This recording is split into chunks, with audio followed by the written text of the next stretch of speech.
Welcome back to my channel. Today we're going to see how to do the L-shaped pattern on the 3x3 Rubik's Cube.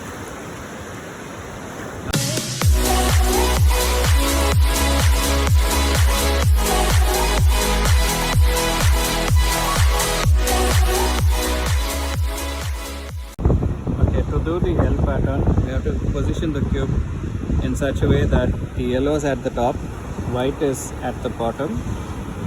We do a L, then an R,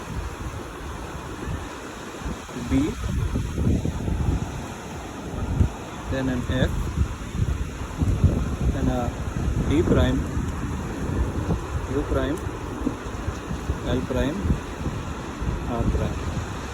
We get the L-shaped pattern on this puzzle.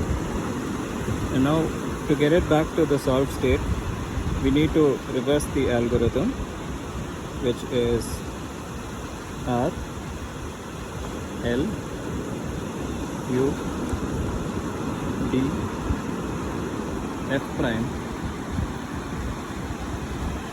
B prime, R prime, and then L prime.